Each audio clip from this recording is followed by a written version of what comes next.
Assalamualaikum everyone. Welcome to my channel. This is KN Victoria.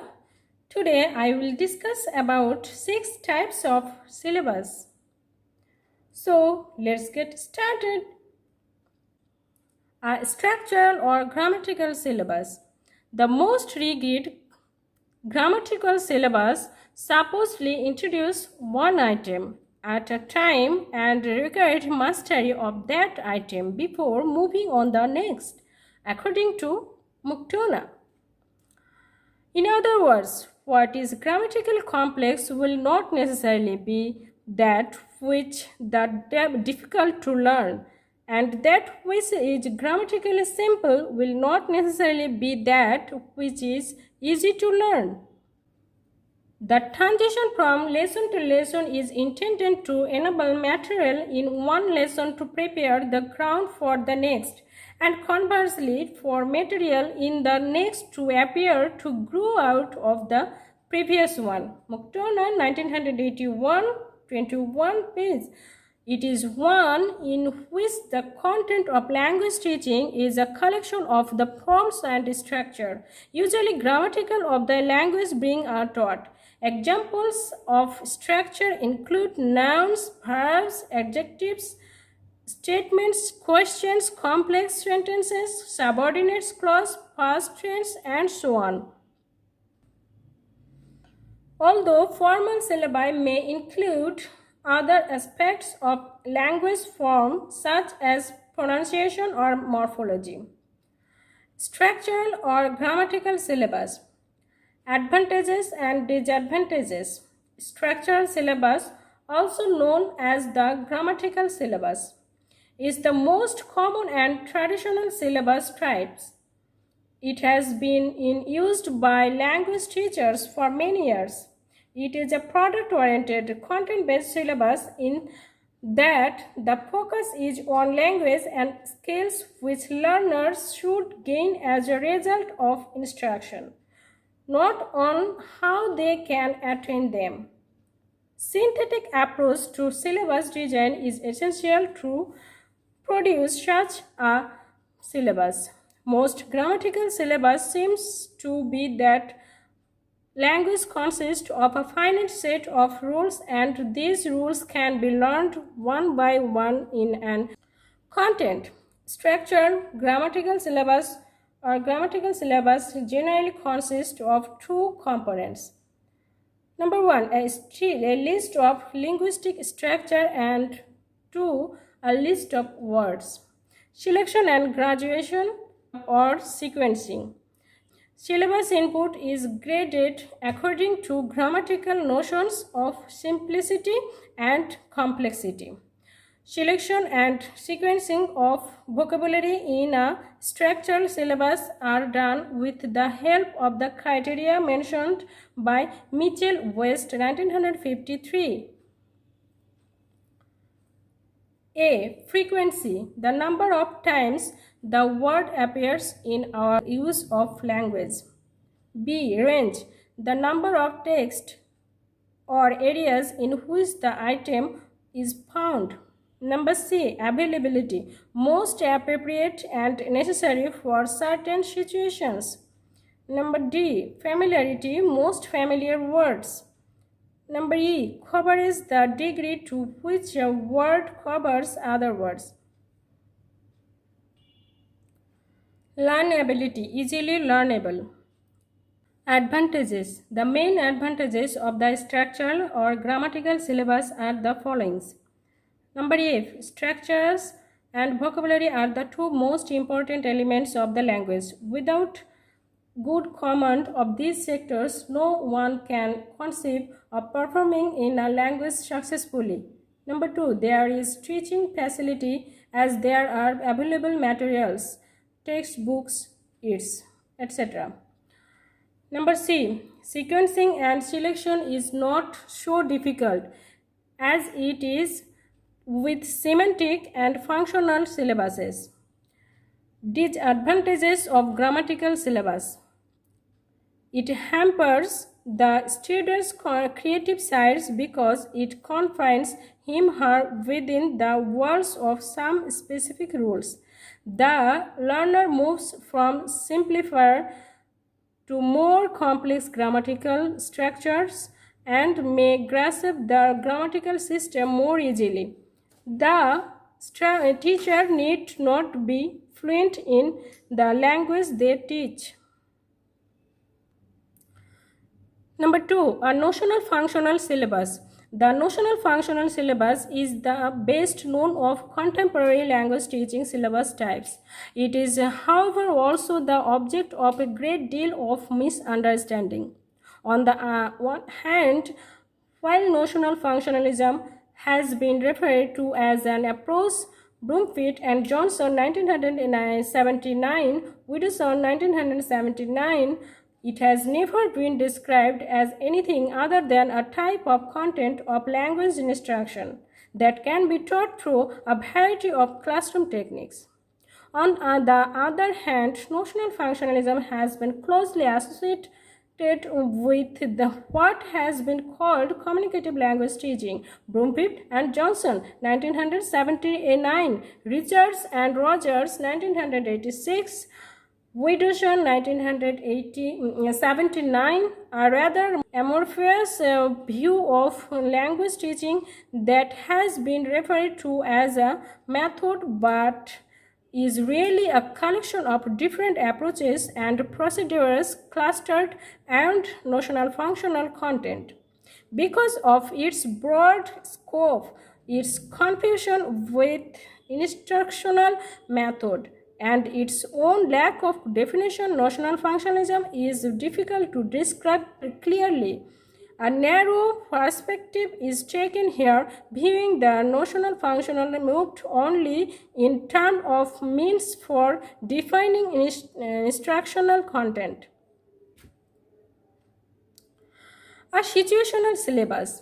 The situational syllabus has a long history in language teaching, but situational content has mostly been used as an adjunct to instruction that is primarily focused on language forms and structure. The term skills in language teaching has generally been used to designate one of the four modes of language: speaking, listening, reading, or writing. Chastain 1976. Here, however, the term is used to designate a specific way of defining the content of language teaching. It is important to realize that there is not just one situational syllabus, but many differentiate by type of informational content and type of linguistic content. Alexander 1976 has distinguished three types of situational syllabus. Differentiate by type of information, limbo, concrete, and mythical. The limbo situation is one in which the specific setting of the situation is of little or no importance. Alexander gives the example of introductions at a party where the setting of the party is largely irrelevant, and what is important is the particular language focused involved. The concrete situation is one in which the situations are enacted against specific settings. Page 98. And what is important is the setting and the language associated with it. Ordering a meal in a restaurant and going to customers are example of concrete situations. The mythical situation is one that depends on some sort of fictional storyline, frequently with a fictional cast of characters in a fictional place. It is one in which the content of language teaching is a collection of real or imaginary situations in which language occurs or is used. A situation usually involves several participants who are engaged in some activity in a specific setting. The language occurring in the situation involves a number of functions combined into a plausible segment of discourse. The primary purpose of situational language teaching syllabus is to teach the language that occurs in the situations. Sometimes the situations are purposely relevant to the present or future needs of the language learners, preparing them to use the new language in the kinds of situations that make up the syllabus. Examples of situations include seeing that dentist, complaining to the landlord, buying a book at the bookstore, meeting a new student, asking directions in a new town, and so on. Number 4, a skill-based syllabus. It is one in which the content of language teaching is a collection of specific abilities that may play a part in using language. Skills are things that people must be able to do to be competent in a language, relatively independently of the situation or setting in which the language use can occur.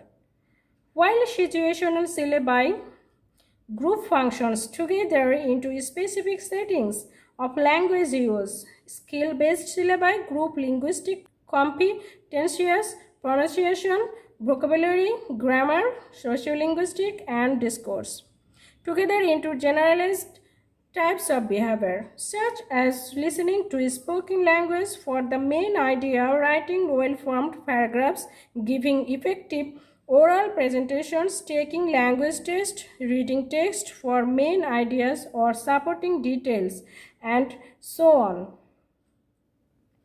The primary purpose of skill-based instruction is to learn a specific language skill. A possible secondary purpose is to develop more general competence in the language. Learning only incidentally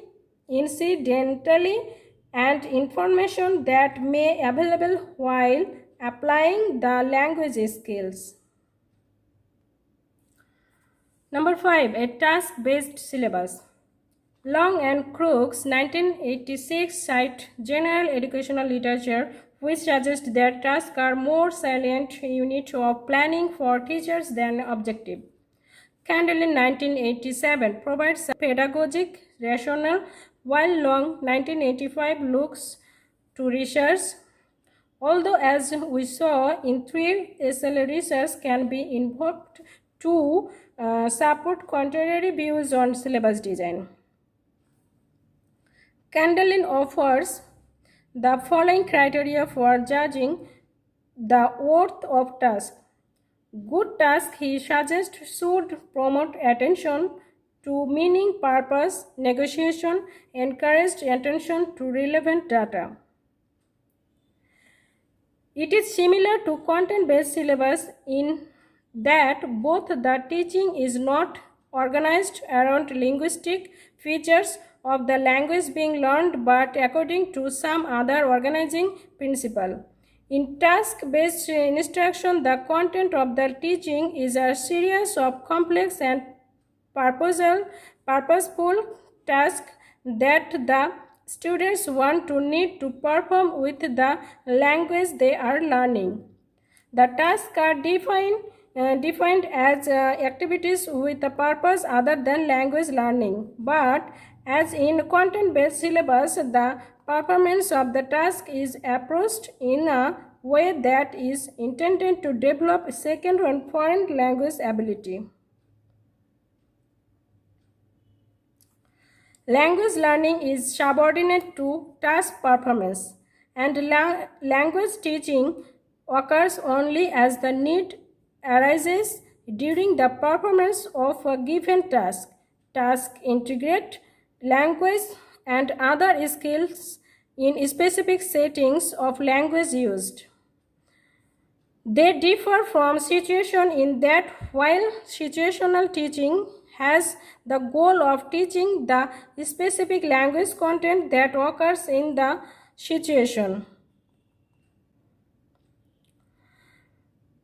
A predefined product plus task-based teaching has the goal of teaching students to draw on resources to complete some pieces of works plus process.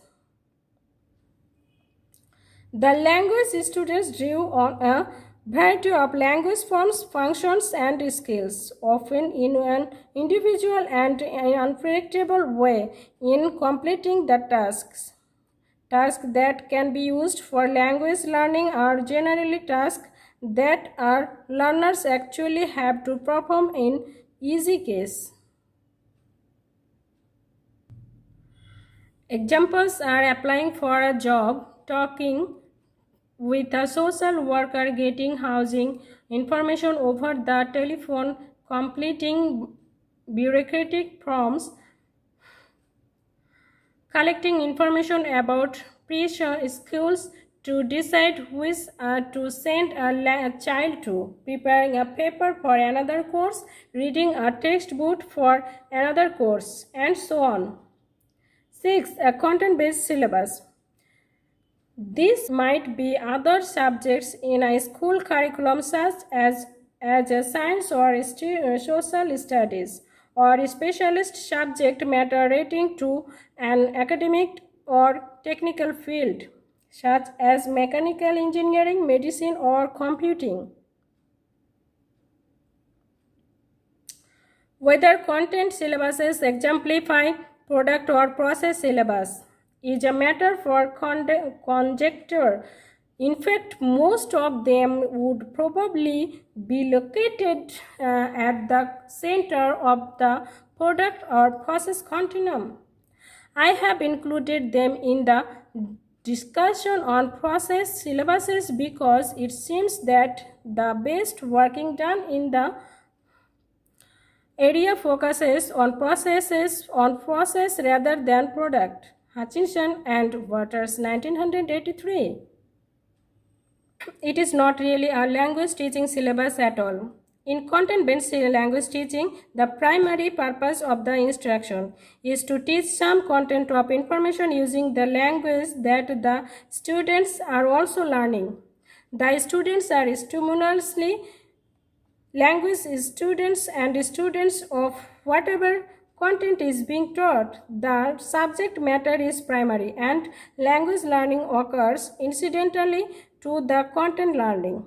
The content teaching is not organized around the language teaching but vice versa. Content-based language teaching is concerned with information while task-based language teaching is concerned with communicative and cognitive processes. An example of content-based language teaching is a science class taught in the language that the students need or want to learn, possibly with linguistic adjustment to make the science more comprehensible. In practice, of course, these different types rarely occur independently of each other. Almost all actual language teaching syllabi are combinations of two or more of the types of syllabus described here. B types of English syllabus. Conclusion. In conclusion, it comes clear that a good syllabus is very important document in teaching learning language, for it plays a vital role to help both teachers, students as well as other stakeholders as a very valuable and vital document. So ELT practitioners must be very sincere, careful and responsible in designing and authentic ELT syllabus. Thank you everyone watching this video.